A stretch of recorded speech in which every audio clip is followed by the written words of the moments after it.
octobre 2016, il y a une association qui s'appelle Droits des lycéens qui avait attaqué l'État en justice. L'État a dû publier son code source et ils ont envoyé des fichiers papier à l'époque. Et l'association disait, nous on ne connaît pas la technique, on va jamais réussir à le décrypter. Et moi c'était un langage informatique que je connaissais plutôt bien. Donc je me suis dit, bah, autant que je profite, je connais le système APB, je connais le langage, donc je peux essayer de décrypter. Donc déjà à l'époque j'avais décodé APB. Et là du coup c'était un peu dans la continuité de ce que j'avais commencé. Alors en fait, le ministère a publié le lundi 21 mai, donc la veille de l'ouverture de la plateforme Parcoursup, un ensemble de documents donc, qui comprenaient des algorithmes, des documents techniques, une quarantaine de fichiers, et un document de 18 pages qui détaillait le fonctionnement technique de la plateforme. Donc c'était vraiment un code qui était ouvert à tous, que tout le monde pouvait consulter. Et moi ce que j'ai fait, c'est que j'ai pris le document technique, que j'ai confronté avec les algorithmes, eux développés dans un langage informatique, et j'ai fait un peu matcher les deux, j'ai essayé de comprendre comment ça fonctionnait, j'ai décortiqué un petit peu les fonctions qui étaient proposées.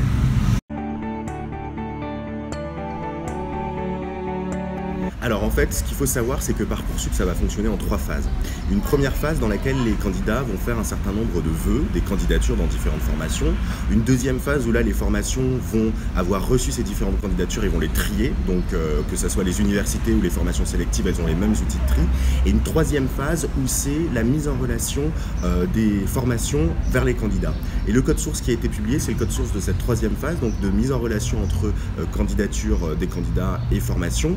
Et en fait, ce qu'on apprend, c'est que Parcoursup vient faire un tri supplémentaire. Donc les formations font un tri des élèves et Parcoursup vient faire un tri en plus sur 2 critères, un taux de boursier minimum à respecter et un taux maximum de personnes hors de la zone académique.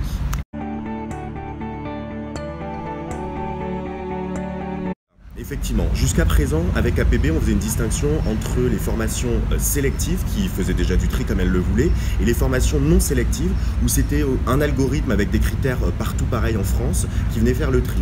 Là, avec Parcoursup, on a dit, on supprime cet algorithme qui fait la même chose partout en France, et localement, université par université, on va pouvoir mettre en place des critères. Et donc, les critères qui ont été mis en place par les universités, ils sont vraiment très libres. Il y a eu donc les universités qui triaient par rapport aux notes que les étudiants avaient obtenues, que les lycéens avaient obtenu.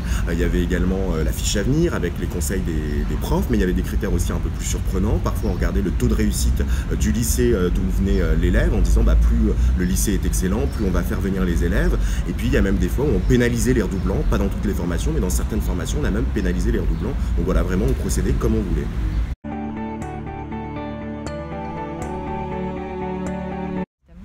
Bah, moi, ce qui me pose question, c'est déjà, je pense que si j'avais eu ce système, j'aurais été un de ceux sur liste d'attente, alors qu'avec APB, à mon année, ça allait beaucoup plus vite. Et puis, moi, un autre point qui me pose beaucoup de problèmes et de questions, c'est cette idée de faire des réponses au fil de l'eau.